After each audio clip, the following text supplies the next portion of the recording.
Nice to be up here in September for once. So muzzle loading this year. There's Steve, it's the night before. He's got his camera, I've got my camera. There's my little backpacker stove, 12 ounces of water.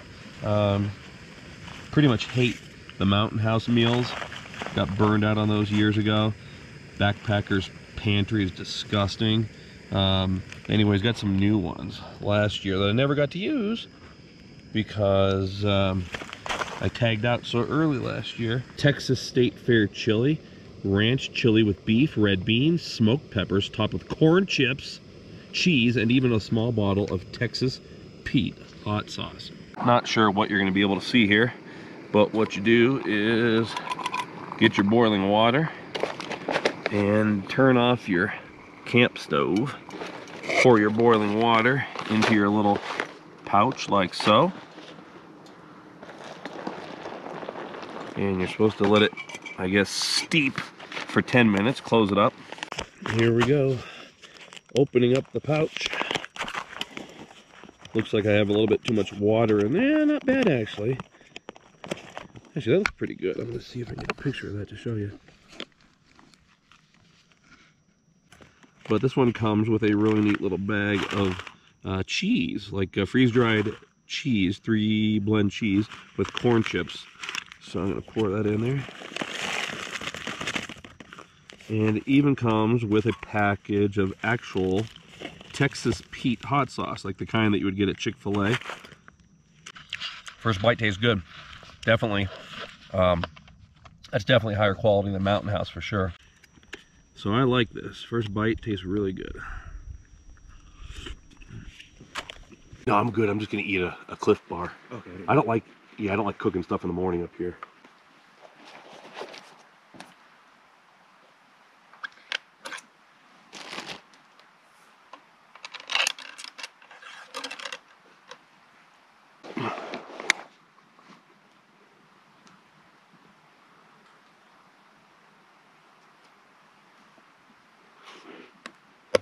.5:15 a.m. Sleeping stunk last night. As I get older, I have some bruised ribs or something like that that I got in a fall a couple weeks ago, and the fact that I have sleep apnea and I can't have my CPAP machine up here on the mountain, sleeping's rough. But 5:15 and we're getting ready to go hunting. Opening morning, 8:16 a.m. Nothing yet. I've caught the elk smell a few times in the dark timber, but no bugling this morning. I don't see anything yet either. Lots of rubs, so we're just taking it easy. Gotta remember, it's a grind.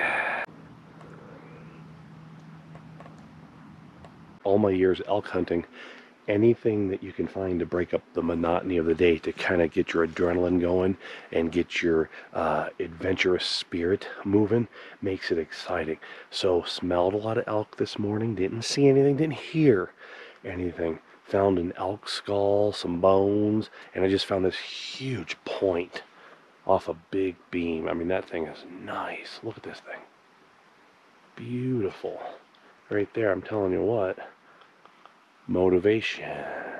10:47 a.m. I'm sitting down for the first time this morning. I found another antler point right here. Check it out. 1:50 p.m. Getting closer to those exciting times in the middle and the late afternoon. Never had one of these ever.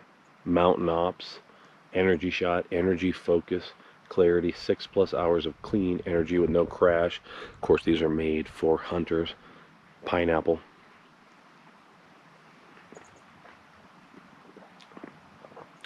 Tastes like a super concentrated pineapple juice, like pineapple syrup. 6:50 a.m. day number 2, and last night ended with an exciting turn of events. I was sort of caught in the middle as Steve was bugling, and a big bull, a 6x6 or a 5x5, was up high here on the mountain, and he was sort of spooked, and I couldn't get a shot with a muzzleloader, couldn't even attempt one, and he ran over the other side. So that was really exciting. Got a rare good night's sleep here on the mountain. Spooked a cow and a spike this morning, couldn't get a shot. Steve heard a bull bugling. Pretty rock, huh? Hopefully you can see that. It's day number 3, Monday morning, about 6:15 a.m. Haven't been recording much because I've been too busy hunting, and the hunting's been rough so far. We've been averaging around 15 miles a day. So the rut is definitely not peaking here, and it seems like there's a lot less elk than I'm typically seeing here.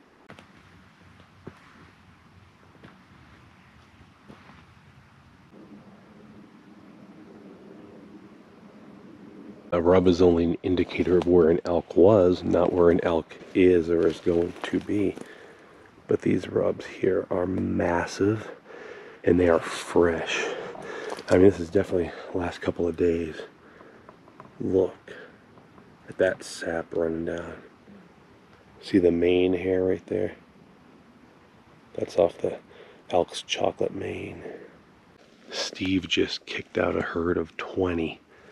So we're starting to see more action, which is good news.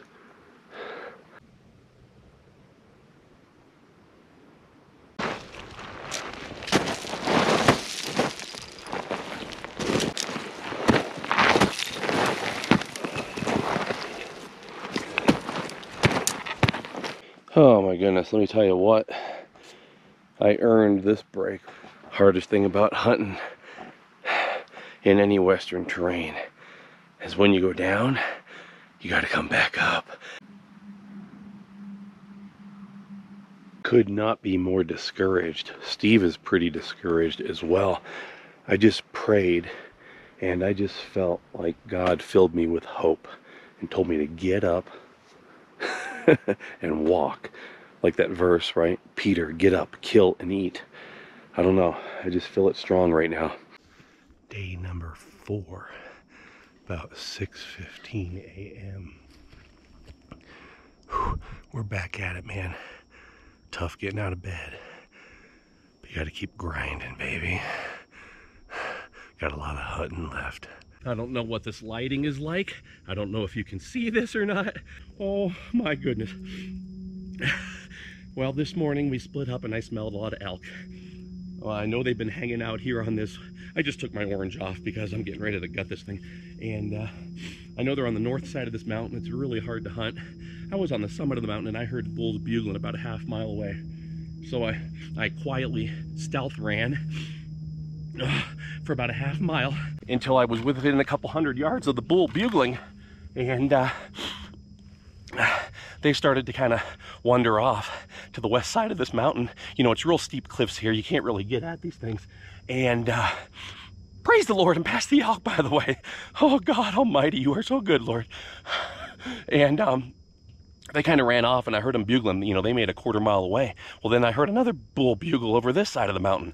I cow called, and I think he kind of ignored me. But then I heard a noise, just kind of hear timber crashing where he was running down below me. And he was walking towards the other herd that ran off. So I was trying to make up some ground. I was doing what they call side hilling, and I was running along the sides of these cliffs, trying to run parallel, because he was down below me and he was bugling to the other herd. And then all of a sudden I looked and I saw his body. He was stopped. He was dead stopped at around 100 yards. I didn't even range him. So it could have been 75, could have been 115. And so he was quartering away, hit him, boom. I immediately saw him hit. I saw him flip. I saw blood come out and hit a tree. And then I just ran down and found him, and he was dead. One shot with the muzzleloader. Now I got to field dress this big boy, quarter him. Hopefully I can get Steve over here in the next couple hours to help me start to pack it out. But I'm going to have a lot of work ahead of me. I'm so excited, and I certainly hope this is coming across on the camera. Oh, praise the Lord and pass the elk. This is the 10th elk I've taken off this mountain, my 12th elk in total, and I've now harvested an elk. I've now killed an elk with all 3 weapons that are legal. So there's not a lot of people that can say that, and I'm so excited. I've taken an elk with a rifle, taken an elk with a bow, now I've taken elk with a muzzleloader. I'm definitely not a trophy hunter, man, and I've had cows. I haven't had a bull in maybe 7 years. It's been a long time. I'm so excited. I'm gonna shut up. I'm gonna take a drink of water. I'm gonna punch my tag, I'm gonna lay out all my cleaning supplies and I'm gonna get to work. All I know is trying to turn a 6x6 around in the woods when there's no snow on the ground is hard. This is why it's important to exercise.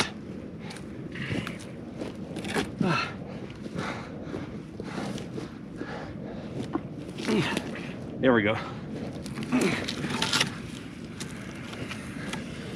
Field dressing a 700-pound animal alone on the side of a 10,500 foot mountain. Shout out to Lee Watkins. 3 years in a row I kill an elk and I'm wearing your hat. Your hat. Oil and Gas Equipment Corporation. So 6x6 right there. So Steve's here with me. Steve just came over. Hey Steve. So this is my buddy Steve right here, everybody. This is going on YouTube. He's had a lot of close encounters. He's the guy that killed the mountain lion 2 years ago. And he's helped me pack out cow elk. He came and helped me, saved me a good hour or two by helping me out here today. And we got the meat. Show him the quarters over there, Steve. So there's the meat. The meat is all taken care of. And right here, this is what I'm left with. Man, I tell you, all glory to God. He's my, Jesus Christ is my Lord and Savior. And does he care about hunting? Probably not, right? But he cares about his followers, and I'm a follower of the Lord. And I'm very thankful that he blessed me with this. So this time we got meat on the table, an antler for the wall. Praise the Lord. Past the elk. We are. This is like the hardest part, but for me, this is the most fun part because it means you were successful. Look what Steve's got here. He's got all the back straps right there, and the neck meat, all that stuff in there, which is probably 70 pounds or so. So one front quarter, the head of the skull, my rifle, my day pack. So we both have a ton of weight. And I'm telling you what though, this is a good kind of pain. We made it to the power line. So from here, it's just a matter of 1 foot in front of the other. We just got done with the treacherous part, which was literally like climbing through the cliffs. That part stinks. This is literally the 10th elk that I have hauled in this car right now. This could be the last elk ever. This car is definitely on its last leg.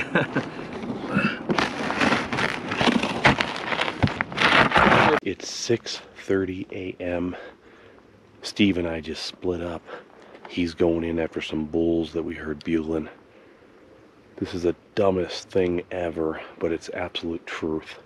You know, I'm a hyperactive guy. I have a lot of energy, and, you know, I've pulled my share of all-nighters in my life and everything. But last night, I just couldn't sleep. Meaning, like, I had so much adrenaline running through my body, I literally laid there the entire night. Did not go to bed. Could not sleep. Lay there and tried to go to bed all night long.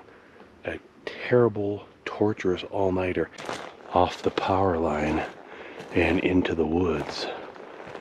You can see here's the trail that Steve helped me mark yesterday. So I don't have my muzzleloader with me because obviously I'm done elk hunting. But just in the event that, you know, a mountain lion, right? We've been there before. Bear, whatever, is around. I have my 1911 45 right here on my chest, and no, I don't have one in the chamber. I have a magazine that's full, but if I need it, I can get to it in a hurry. And continuing to follow the flagging tape, I'm hoping that the camera can perhaps capture just how steep this is right here. This is how steep it is. Okay, here's the last trail marker. I see meat straight ahead. So incredibly steep here. It's mainly like really tall lodgepole pines and stuff. You don't get branches to hang your meat bags off of. So you need to improvise. And we put them on a dead tree here. This is not ideal, and I'm filming alone. But I want to give you guys an idea of just the kind of work that goes into this.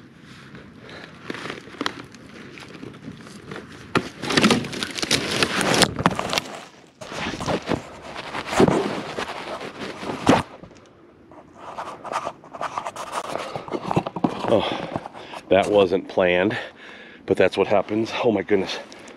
When a 75-pound rear quarter smashes into your camera, this is more rough than I had planned. You know, I've done a lot of these in my life. So I tried to bring a rear and a front quarter. I've done that on a lot of elk, a lot of cow elk.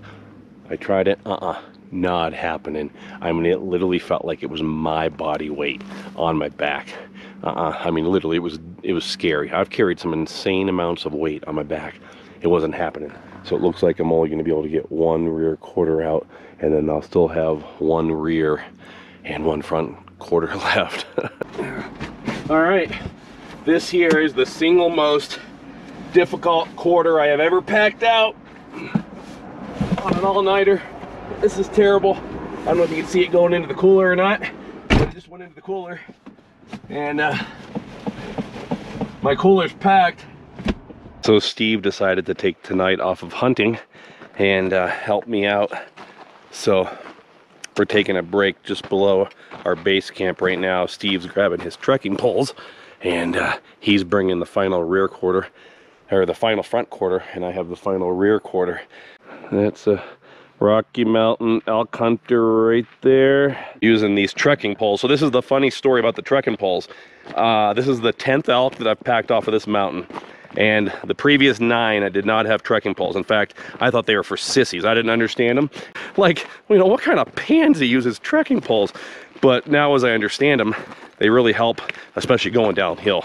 You know, if you're carrying 50 or to 100 pounds of weight on your back, they just really help to keep you upright so you don't slip and your knees don't give out. And of course, this year I had a couple of knee injuries, so I don't want to mess with that. So here we go.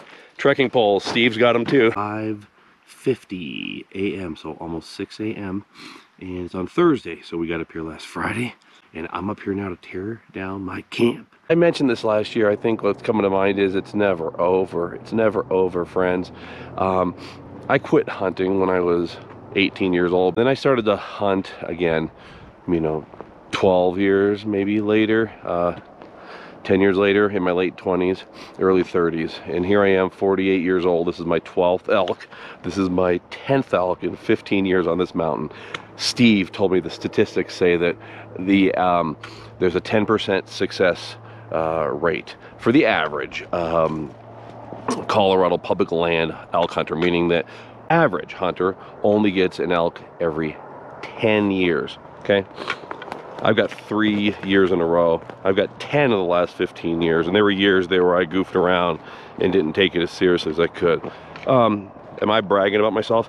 Absolutely not. I'm going to turn this program over to God. I was first told about elk hunting. My high school friend Kevin Miller, going to go deer hunting with him in Nebraska this year. You know, he moved to Wyoming 30 years ago, whatever, and he'd come back from Wyoming and always bring me elk summer sausage, and I would just hear his stories of elk hunting, and oh, it just stirred up something inside of me. The point is, to believers, don't give up. To non-believers, if you don't know who Jesus Christ is, if you don't have forgiveness for your sins, do it today, okay? For God so loved the world that he gave his only son, that whoever believes in him will not perish but have everlasting life. Every year I come here and see trucks like this parked here at the trailhead, and I seldom see any of them bringing out elk. The little guy can win. I remember the first time I got my first elk up near Steamboat Springs, Colorado. I drew a ranching for wildlife tag and literally got to do one of those guided hunts for a cow with an actual guide. These guys all had Ford F-350 Super Duty diesel trucks. I got my elk, and I had a little 4-cylinder Hyundai Accent. We literally tied the quarters of that elk to the roof of that little Hyundai Accent. I left that place, I was on cloud 9, man. I was cloud 9? Cloud 10. I was excited. They laughed at me, but I said, hey, what can I say, man? I'm excited, and I've been laughing ever since, and God has done that my entire life. I don't deserve any of this. This is a funny addendum to the video. The truck that I just showed you with the elk sticker on, and I said, you know, sometimes the little guy with the car can win. He wasn't even hunting, he was sleeping in his truck. So apparently I startled him, and he kind of, he woke up and then drove off. So see, I just saw another guy walking up the mountain after first light. You know, you do what you gotta do, but man, just get in there and keep grinding.